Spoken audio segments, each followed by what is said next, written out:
Today, we've got a real cautionary tale for you. It's about ambition, rivalry, and the darkness that can grow from just a tiny seed of envy. This is the story of a hugely successful businessman, a guy named Anil Malhotra, who learns the hard way that some shortcuts to success lead you straight off a cliff. And that really brings us to the core question of this entire story. A question Anil is about to answer in the worst way possible. What is the true price of envy? So let's start with a man who, on the surface, looks like he has everything figured out. But underneath all that polish, there's this one single obsession that's just eating him alive. It's proof that even the most successful people can be totally undone by their own insecurities. Okay, so on one hand, you've got Anil Malhotra. He's the CEO of VM Industries, and he has all the perks, the fancy car, the huge mansion, that corner office with the killer city view. But on the other hand, there's Naman Agrawal. He's the new guy on the block, the rising star whose company is suddenly snatching up every big contract right out from under Anil. Now in public, Anil is all cool confidence. At a press conference, he says his success is all about hard work, experience, and a little bit of luck. But that's just a show. He's smiling for the cameras, but inside he is absolutely fuming. His rival's success isn't just a business problem for him. No, he takes it as a personal insult. Because behind the scenes, the reality is much, much darker. He's just lost his third contract in a row to Naman, and his mind is just spinning with rage and paranoia.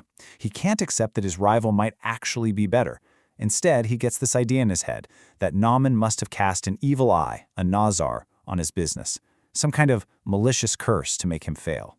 And this obsession, it drives Anil to a place he never, ever would have imagined going. His desperation for an edge, any kind of edge, leads him down a very, very dark path. So on the advice of his longtime driver, Anil actually leaves his fancy high-rise office and travels to this desolate cremation ground on the outskirts of the city. I mean, can you picture it? The air is thick with smoke. It's the complete opposite of the clean corporate world he's trying to win back. He's there to find an Aghori Baba. And if you're not familiar, an Aghori is a type of mystic who lives in these kinds of places, cremation grounds. They're known for performing some really powerful and honestly pretty fearsome rituals that work with the energies of life and death.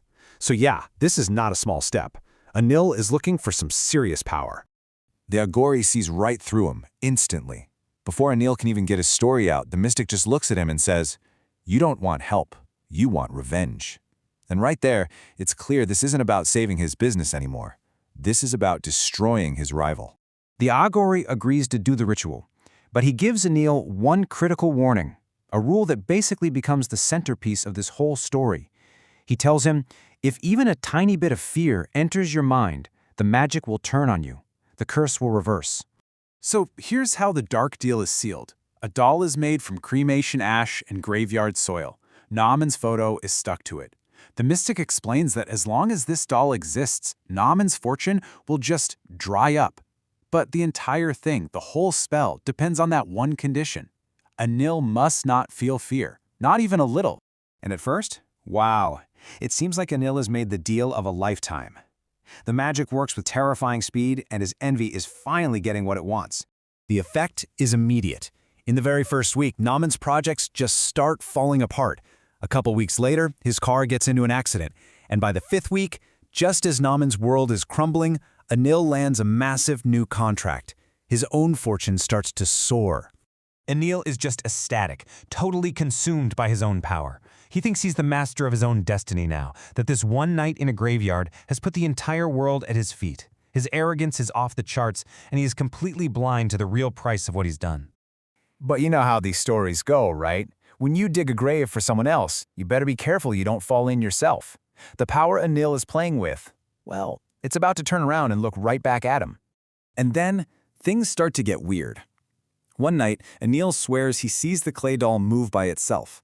Then he has this incredibly vivid nightmare where Naman is smiling at him, telling him the magic is about to reverse. The very thing that brought him success is now becoming a source of absolute terror.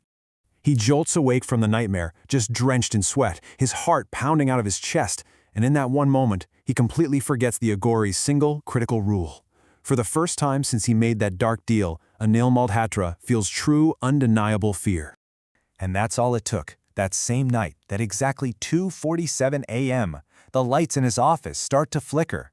The doll on his desk begins to move again, but this time its head slowly starts to turn all on its own. His hands are shaking, but Anil picks up the doll to look at it. He turns it over, and his blood runs cold. The photo pinned to its chest isn't Naman's anymore. It's a picture of himself. The curse has reversed. What happens next isn't a slow decline. No, it's a catastrophic collapse. Anil is about to pay the full price for his malice, and the bill isn't coming from his rival, it's coming from himself. Over the next few months, everything is just stripped away. His company declares bankruptcy, the bank takes his mansion, his cars, all of his assets. His wealth, his power, his status, it all just evaporates until he has nothing left. He's forced to beg on the very same streets he used to look down on from his corner office. And then one day, a man stops in front of him. It's Naman. And seeing the state Anil is in, Naman delivers the story's final, brutal truth. No one ruined you, he says. This is all the effect of your own Nizar. It wasn't some external curse that destroyed him. It was the evil eye he cast himself. His own envy, his own hatred. Which leaves us with one last, haunting question. It wasn't the Aghori. It wasn't Naman. So in the end, who was Anil Malhotra's real enemy? Well, it seems like the answer was staring back at him in the mirror all along.